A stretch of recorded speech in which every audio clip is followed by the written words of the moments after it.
During the 3rd and 2nd centuries before Christ, the Roman armies expanded their conquest and began to bring home exotic booty of every description. The practical Romans developed their culture by capturing it from an early civilization. Practically prized were original works of art from Greece. The Greek immigrants in southern Italy had tried to imitate native Greek art, but they had long been influenced by the primitive, naturalistic art of the Etruscans, seen here. So now, genuine Greek masterpieces from Athens became fashionable and were widely sought.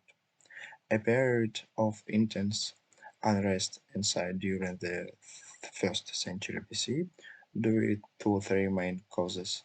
First, the wealth from abroad served only to make the rich richer.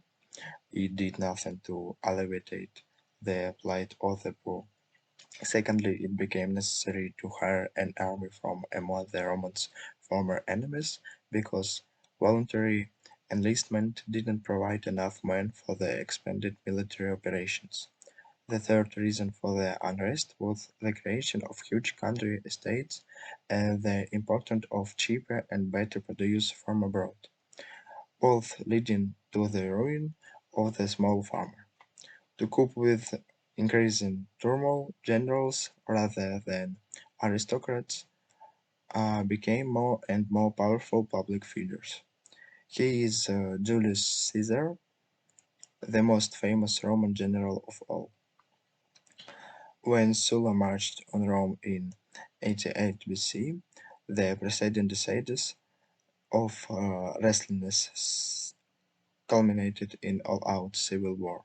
40 years later, Caesar turned the republic into a dictatorship. He also made history by invading Britain.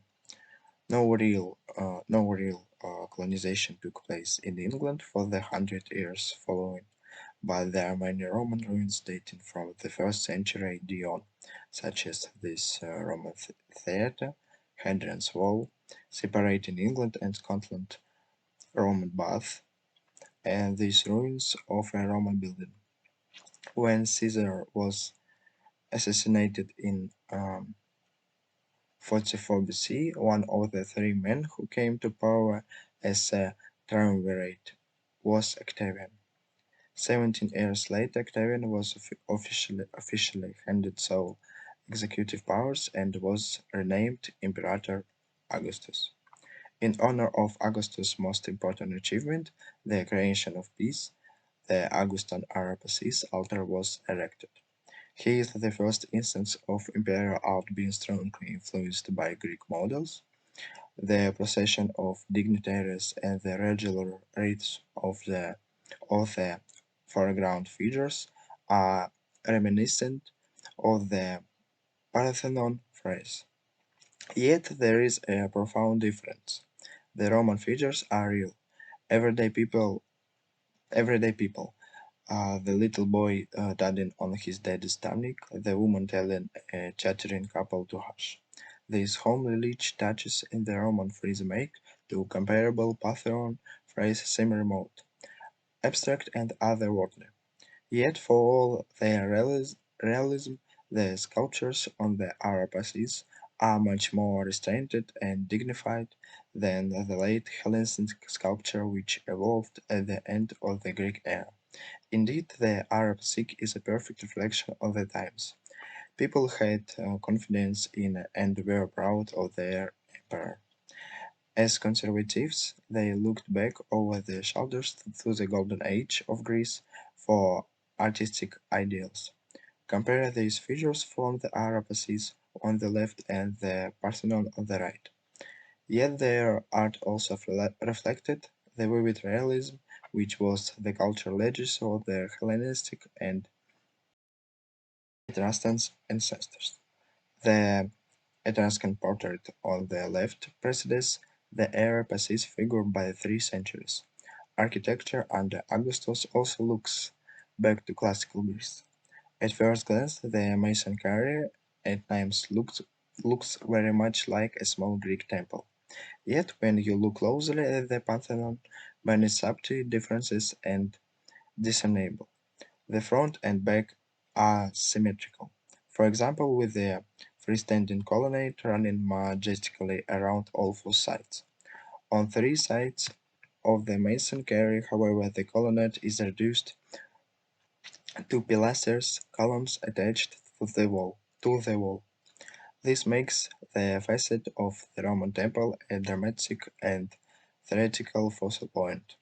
Further, the Roman temple is usually part of the urban scene, so it is raised on a high podium to give it emphasis. The Greek temple, on the other hand, does not need this architectural emphasis, for it often sits atop raised and sacred ground. The temple is thus an altar in itself, remote and symbolic in fiction. Not so the Roman temple. In fact, the front porch often served a practical purpose as a political stage for the emperor. This use of the temple is just one example of how the Romans aggrandized the individual. Yet, actually, in the age of Augustus, the personality cult of the emperor was still relatively subdued. Stuck off to the left, where the frieze has unfortunately been damaged, he is given no more importance than anyone else in the procession.